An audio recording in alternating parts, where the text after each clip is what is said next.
What's happening, y'all? That is a tune called Lucy Farz. It's a barn dance. And it's one that, that actually came up at a session just last night, and I thought, well, I don't think I've done any barn dances on the channel. I'm not really sure why. I don't play a ton of them, but I play a couple, and they're fun. And they're kind of slow and easy, which is also great. But there's a lot you can do with them. Let's break down the basic melody of this one, starting with the A part, of course. Here we go.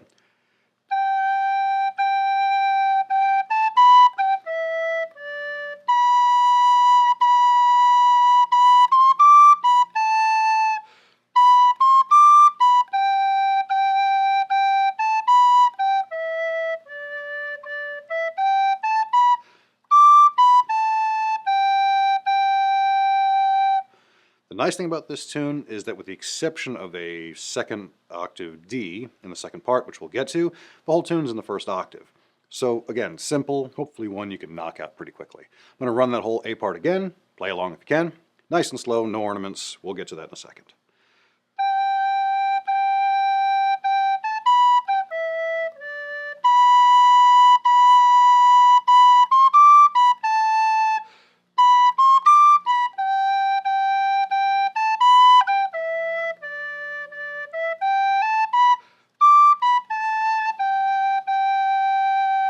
Cool.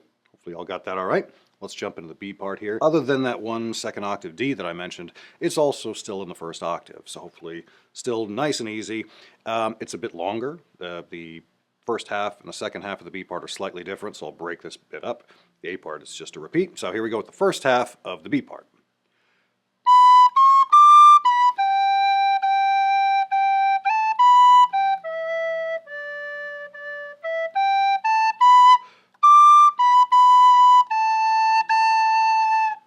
And then that first section there will repeat, but the ending's a little bit different. Here's the second half.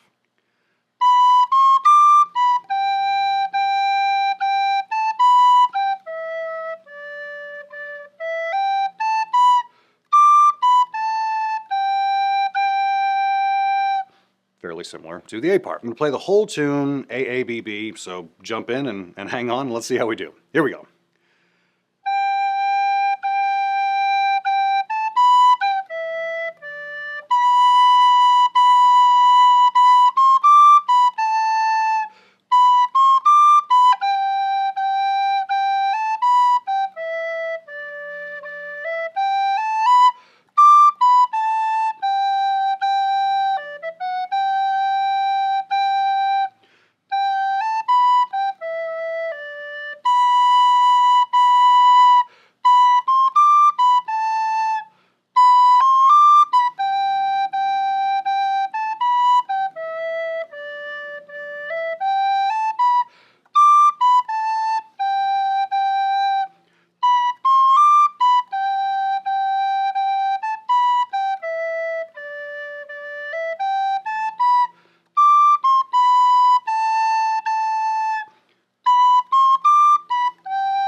How'd that go? How much of that did you make it through? Hopefully you did okay. We're going to talk about ornaments and variations and stuff like that. You've probably already picked up that in that A part, there's a lot of repetition. There's a lot of sitting on one note, really 4 G's in a row. Right? One note. So how do we make it more interesting? Well, here's how I would do it.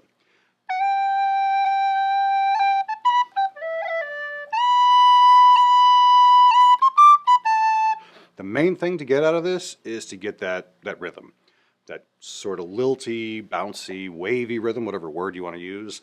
It's got to have a little bit of that groove. Barn dances are a dance. It's meant to be dance too, and you need to have a decent groove to make that happen. So separating those notes in some sort of interesting way. That could be slides, that could be taps, it could be a combination there. I just did a cut and a slide. Then as I come down off those 4 notes, just nothing but tonguing in the beginning part there, but as I hit that E, I'm doing that double cut that I've mentioned a few times. And it's these 2 fingers that I'm using. That's probably one of those personal preference things. It's sort of like a half a crayon, basically. That's how I do it. Sorry.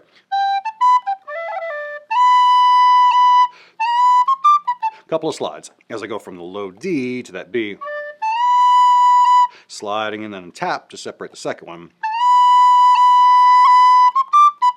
and then a cut on the third one. Nothing there except tonguing just to break those notes up, and again imparting a bit of that groove, hopefully. As I hit that high D, I go from C natural, because we're in the key of G, to the high D, and as I land that D, I'm popping this top finger off here on the bottom hand. If I do it slowly, that's what it looks like. Just a simple, kind of bubbly little ornament there. And as I land on that G, I do that crossing noise slide with that F sharp before it.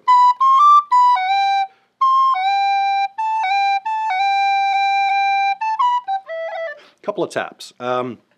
That's one that you can do a few different ways, and I tend to do it a few different ways. Sorry. Could tap and then cut. Or tap, tap. And I'll do both. I like to mix that one up. Then coming off of that phrase, again, we have that double cut half cran thing on the E. And then cutting the bottom D to separate those two. Sliding into that B. And as I slide, I'll also tongue to come off that note. Sorry.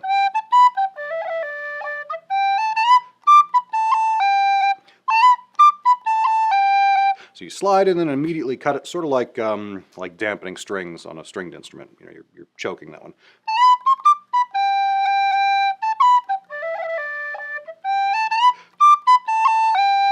And as I hit those last couple of notes, a single grace note on the A, just to separate them, make sure that they sound nice and clean as two separate main melody notes. And then the crossing noise slide thing that I mentioned earlier. Same way to land that phrase, because it just makes that note pop pretty well, I think. B part, we're going to start with that same phrase that the last one really finished with, so you could slide that B and then do that same popping noise on the G, or on the high D rather.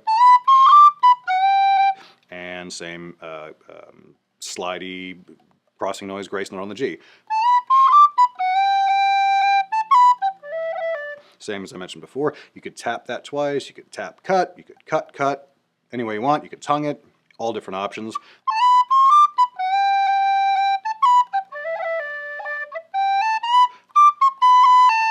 That little run just sort of bounces up, and I'm really just tonguing those to impart some of that groove.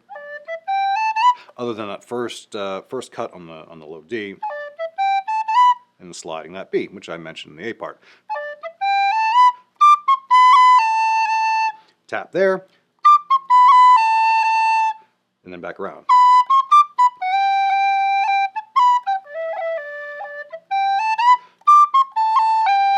Same as we talked about before. Again, fairly repetitive tune, which hopefully makes it fairly easy to pick up and gives you a little bit of time to start messing around and trying some of these different ornament options as you're working it through.